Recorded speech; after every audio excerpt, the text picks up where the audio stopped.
Et on va leur donner de suite la parole. Voilà. Donc ils nous accueillent dans leur belle ville. L'Union départementale de Charente-Maritime, c'est 7450 syndiqués, actifs et retraités, 41,54% aux élections prud'homales de 2008. C'est 8 unions locales, afin d'être au plus proche des salariés et des syndiqués. Maintenant, pour favoriser le respect du planning de l'ordre du jour, je propose de passer vite sur la présentation du rapport d'activité, dont chacun a pu prendre connaissance, en insistant surtout sur la nécessité, comme je l'ai dit dans mon introduction, de renforcer le syndicalisme dans les directions régionales et en Île-de-France, qui sont des grosses implantations. Donc sur ce rapport d'activité, vous en avez un exemplaire qui est disponible ici si vous ne l'avez pas vu. Il est rappelé donc les différents éléments qui se sont passés depuis le dernier congrès en 2009. Quand il y a un amendement qui est refusé, la section peut le représenter en plénière, mais dans ces cas-là, il n'y a qu'une personne de la section qui le défend, et il y a une personne qui apporte éventuellement un contre. D'accord, donc nous avons examiné les comptes 2011 et premier semestre 2012. Donc on a bien bossé, ça on peut le dire. Alors les comptes qui ont fait l'objet d'un examen, c'est le 923C, donc c'est la gestion courante, le compte des cotisations, donc c'est là où va votre argent, et ensuite le livret de caisse d'épargne. Donc la CGT et Caisse publique a 3 comptes. Tout le monde me suit jusqu'à présent? Bon. Je suis capable de le faire parce qu'il y a des trous là-haut maintenant. Il y a pas de circuit qui ne fonctionne plus pareil. Alors il y a des choses qui sont un peu techniques, des choses qui sont de ma vie. Certains vont se retrouver, d'autres pas. Voilà, c'est tout. Je me suis fait plaisir.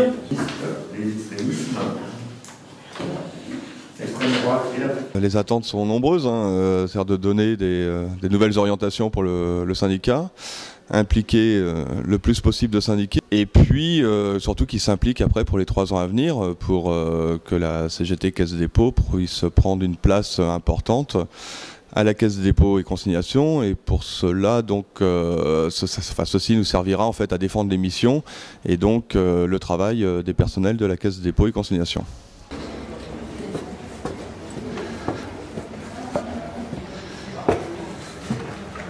On a 4 grandes critiques à faire vis-à-vis de la Banque publique d'investissement. Premièrement, l'absence de critères fondamentaux comme les critères d'emploi en qualité et en quantité. Deuxièmement, sur le niveau des financements, il faudrait refinancer massivement l'établissement public pour avoir les fonds nécessaires.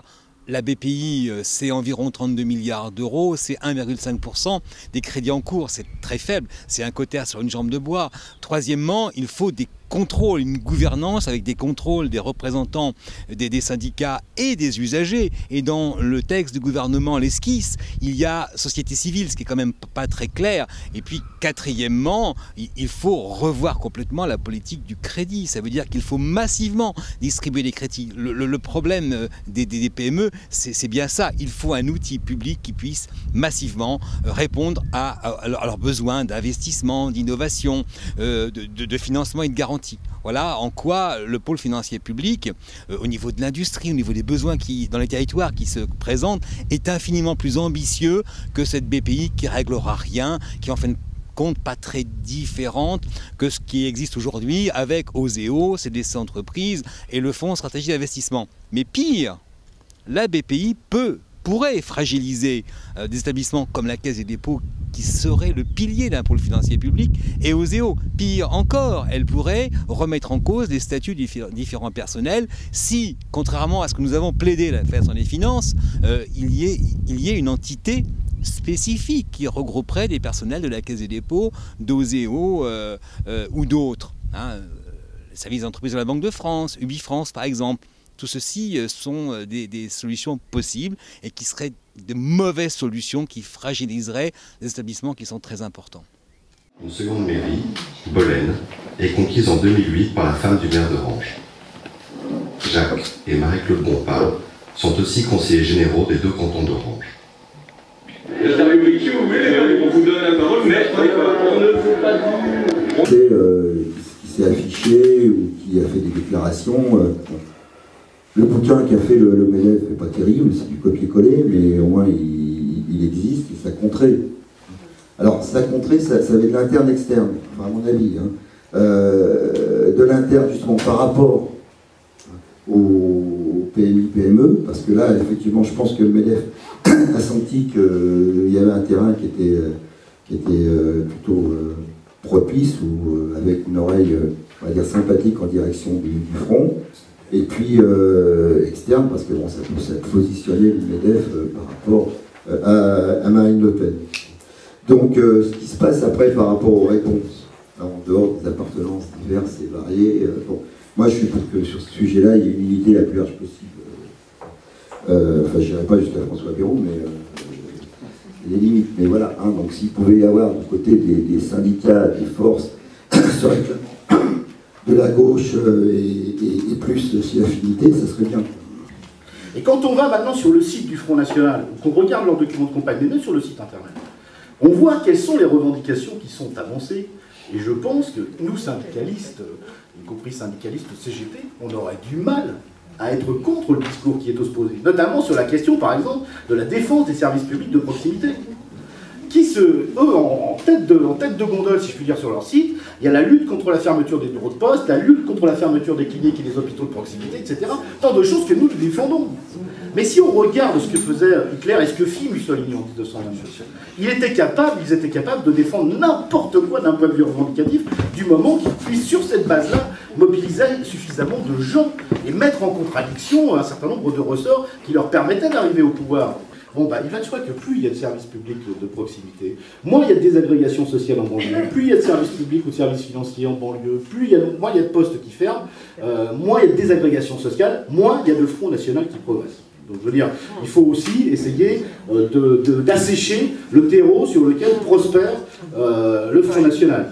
Alors pour moi, il y avait deux objectifs. Principalement découvrir le fonctionnement du syndicat dans son fonctionnement le plus profond, et puis surtout rencontrer les adhérents et les militants, ce que j'avais pas eu l'occasion jusqu'à maintenant, à part quelques collègues que je pratique régulièrement. Alors pour moi, la CGT est très claire sur ses objectifs, ce qui n'est pas forcément le cas des autres syndicats. Et notamment sur la défense, on va dire, des salariés, des collaborateurs, des agents.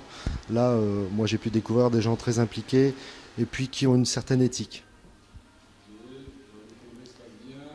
Moi j'apprécie beaucoup ce congrès parce que je découvre le fonctionnement, on va dire, démocratique, la capacité d'échange, d'écoute de tous les congressistes. Et ça, c'est quelque chose qui est vraiment intéressant. L'avenir de la Caisse des dépôts, ça c'est une vaste question.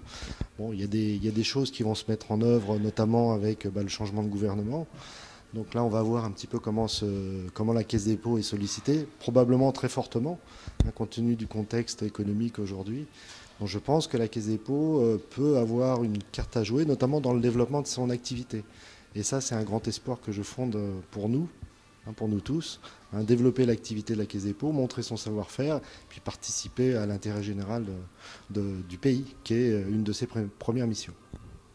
Bon, c'est une petite histoire de ma vie professionnelle et syndicale, donc une quarantaine d'années à la Caisse des dépôts, qui, pour moi, ont été un passage intéressant, et il m'a semblé nécessaire de laisser une trace de mon vécu, puis des expériences professionnelles et syndicales que j'avais pu avoir tout au long de ces 40 ans. La CGT est le seul syndicat qui entre encore des valeurs collectives, de défense collective des intérêts des travailleurs. Je n'ai pas expliqué tout, j'ai dit vote. Alors, je recommence, vote avec un S. Voilà, ça va? Une petite présentation des mandats, des statistiques. Ah non, non,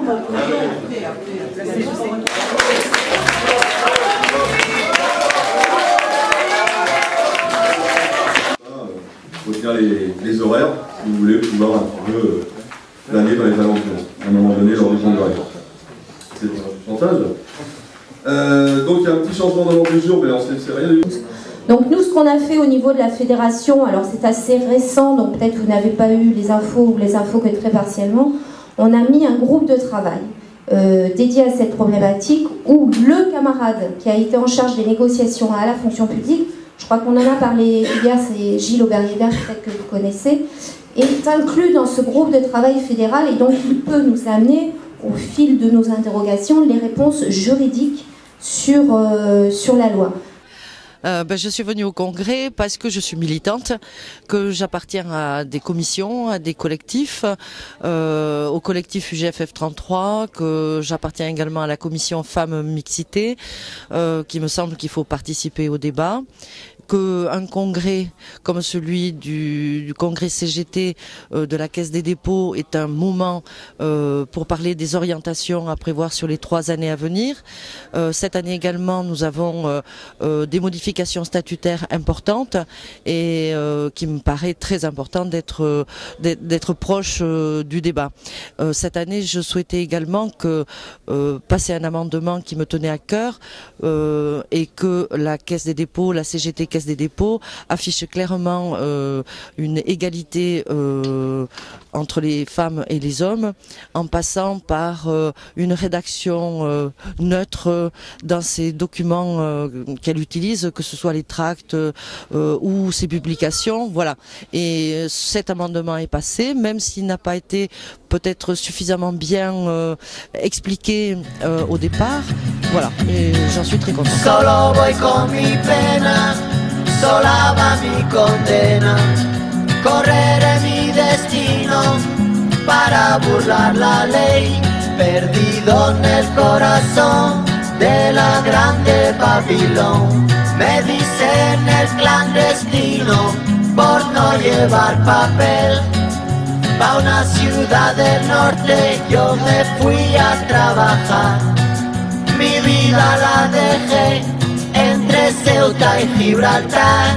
Soy una raya en el mar, fantasma en la ciudad. Mi vida va prohibida, dice la autoridad.